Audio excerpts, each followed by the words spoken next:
La doctora Kaplan es investigadora del CONICET y profesora de la Universidad de Buenos Aires y de la Universidad de La Plata. Bueno, los dejo con su palabra. Gracias, Karina. En primer lugar, agradecer muchísimo la invitación a esta jornada. Quiero decir que estoy aquí por dos personas que conocí hace un tiempo en un congreso que me pareció muy interesante en su trabajo, que son Xenia, que ahora es viceintendenta, y Pablo Reis, que han presentado un trabajo académico que tuve la oportunidad y la suerte de comentar.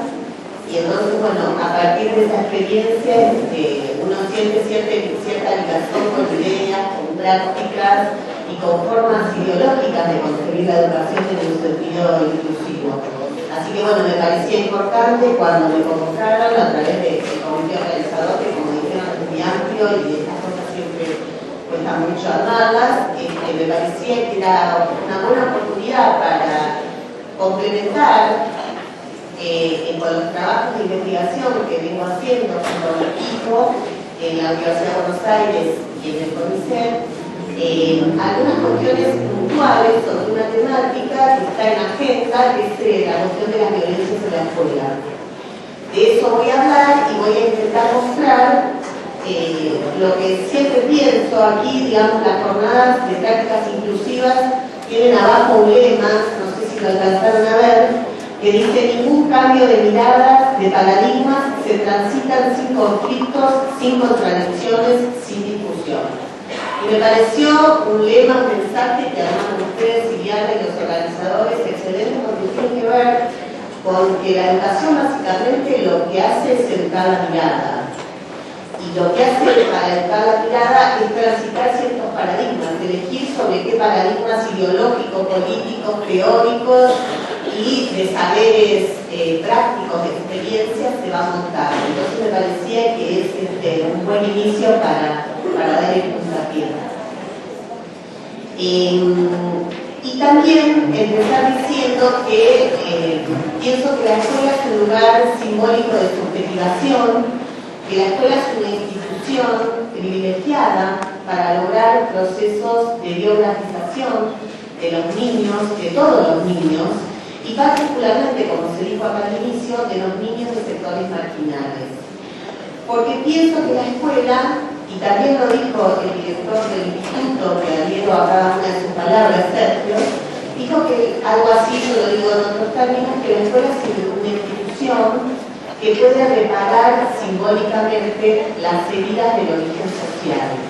Esa es una idea que quiero compartir con ustedes, que he atravesado muchas experiencias, he conocido muchas experiencias en el sistema educativo de maestros, maestras, docentes, profesores, asistentes educacionales, gabinetistas, preceptores, auxiliares, y todos tienen psicólogos educacionales, bueno, todo lo que es lo que yo llamo el trabajo con el sufrimiento social de los estudiantes.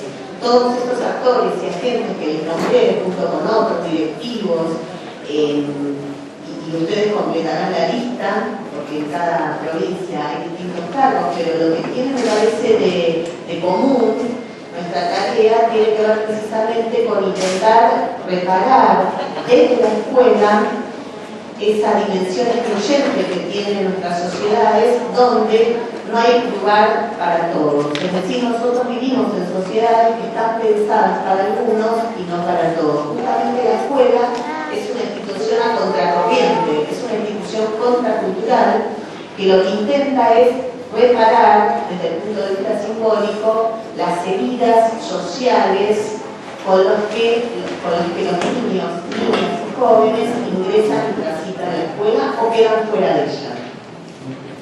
Entonces, desde este lugar, de la escuela como lugar simbólico de producción de subjetividad, a mí me gusta empezar con un texto que ustedes seguramente conocen, en varias de mis publicaciones lo he nombrado, pero que me parece una perla. Es el texto de Álvarez Uría, un sociólogo español, sociólogo crítico de la educación, que lo que él hace es recuperar la biografía o la autobiografía de Albert Camus, Ustedes saben que Albert Camus llegó a ser premio Nobel de Literatura, pero que venía de sectores indigentes, humildes, había perdido al papá en la guerra por Argelia, entre Francia y Argelia, y quedó a cargo de una abuela y con una mamá con muchas dificultades desde el punto de vista socioeconómico y cultural para poder sostenerlo. Es decir, él provenía de sectores indigentes o de sectores marginales. En esto la literatura tiene distintas maneras de nombrarlo. Nosotros acá diremos sectores excluidos precisamente porque uno se tendría que preguntar si lo contrario de exclusión es la inclusión, porque en realidad deberíamos estar en sociedades donde todos tengamos un lugar. Entonces, lo que hace Álvarez Uría, recorriendo la biografía de Albert Camus, que se publica como El primer hombre, que les recomiendo leer, El primer hombre de Albert Camus, lo que hace Albert Camus en esa autobiografía, en ese recorrido de su propia vida, es dedicarle 2 capítulos a la escuela. Un capítulo se llama La escuela y otro se llama El liceo. Si una persona que llega a ser premio Nobel de Literatura dedica, cuando evoca su propia vida, su historia vital, su trayectoria vital, y le dedica 2 capítulos a la escuela, quiere decir que la escuela es una institución y una práctica social que es constructora profunda de subjetividades. Quiere decir que la escuela ocupa para todos nosotros, para los que van y para los que no van, un lugar simbólico innegable en nuestras sociedades. Quiere decir que la escuela constituye subjetividad, que la escuela construye o fabrica sujetos.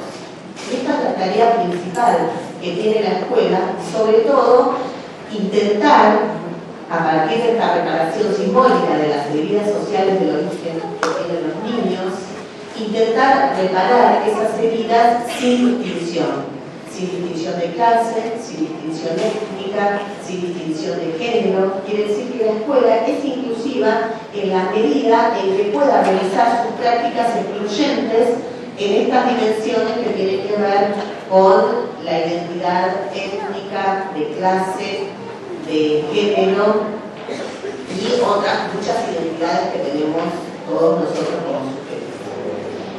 Dicho esto, voy a decir, y acá empieza la conferencia particular de hoy, o la charla en realidad, porque lo que habíamos pensado con Liliana, que es una conversación que después queda abierta a comentarles de ustedes, a experiencias, así se piensan estas jornadas, que a mí me gusta que sea así, que sean más dialogadas y conversatorios, aunque no se llame así esta modalidad, son conversatorios.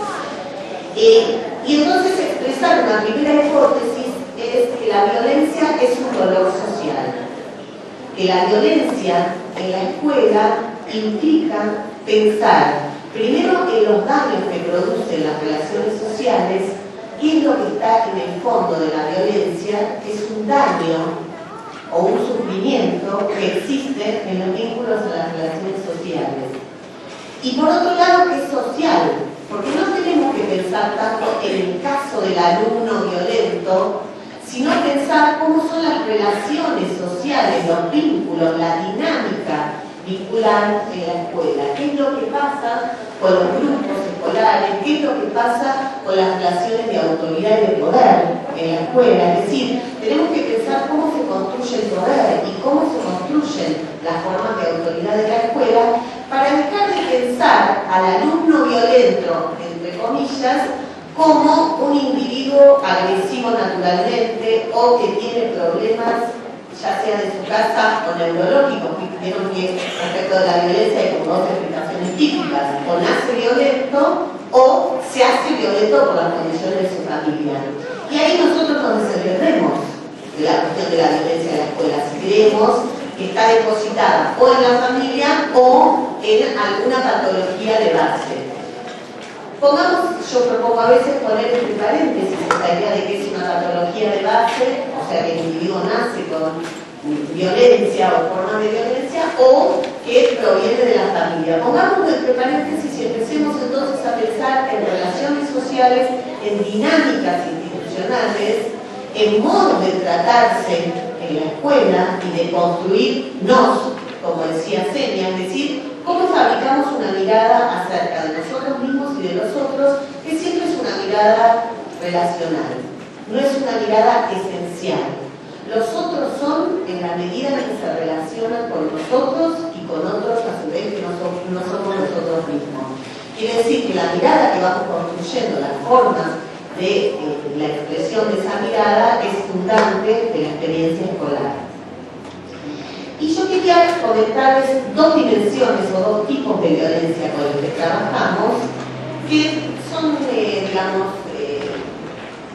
arbitrarios, digamos, son modos de nombrarlas, pero que sirven a veces para entender algunos procesos al interior de esta dinámica de las escuelas. Por un lado, la violencia física.